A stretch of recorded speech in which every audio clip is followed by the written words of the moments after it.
Bismillahirrahmanirrahim. Assalamualaikum warahmatullahi wabarakatuh.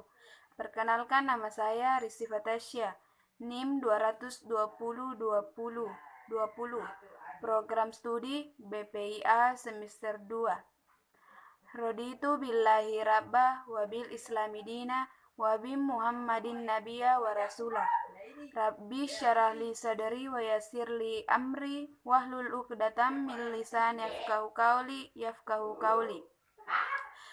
Puji syukur atas berkat kehadirat Allah Subhanahu wa taala, karena atas berkat dan rahmatnya lah kita masih diberi kesehatan dan kesempatan. Salawat dan salam tetap tercurahkan kepada junjungan kita Nabiullah Muhammad SAW yang telah membawa kita dari zaman jahiliyah menuju zaman yang terang menderang seperti sekarang ini. Baiklah, jadi saya akan menjelaskan tentang emosi. Emosi adalah pola atau perasaan dan dari reaksi terhadap situasi tertentu yang dilakukan oleh tubuh. Hal yang biasanya memiliki kaitan dengan aktivitas berpikir seseorang, yaitu sifat dan intensitas dari emosi. Nah, ada 3 yang biasa kita dengar, yaitu emosi, perasaan, dan mood.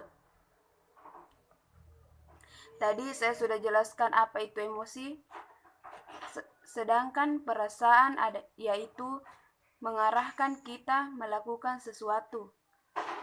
Sedang mood yaitu campuran dari emosi dan perasaan. Kalau mood biasanya bertahan dalam beberapa menit, jam, dan hari. Mood tidak muncul dalam satu kejadian spesifik. Bisa saja pengaruh dari cuaca, hormon, dan lain-lain. Adapun asal muncul emosi yaitu emosi itu biasa muncul setiap saat, yang mungkin disebabkan oleh masalah hormon yang ada pada diri seseorang tersebut.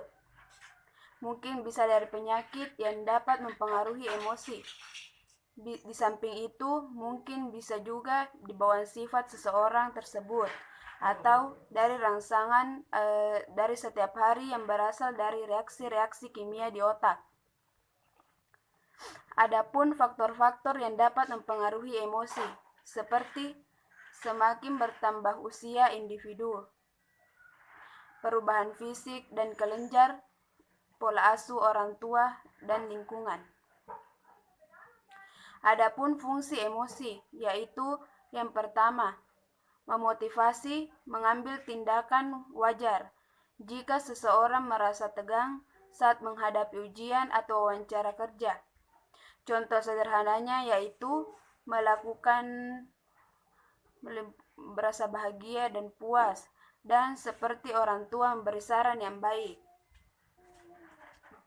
Yang kedua, membantu menghindari bahaya.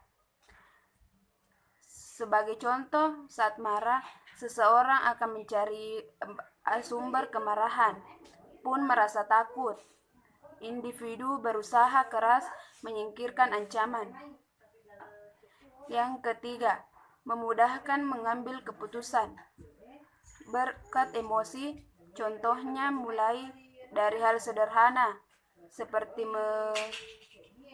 menunggu apa yang akan dipesan untuk makan malam.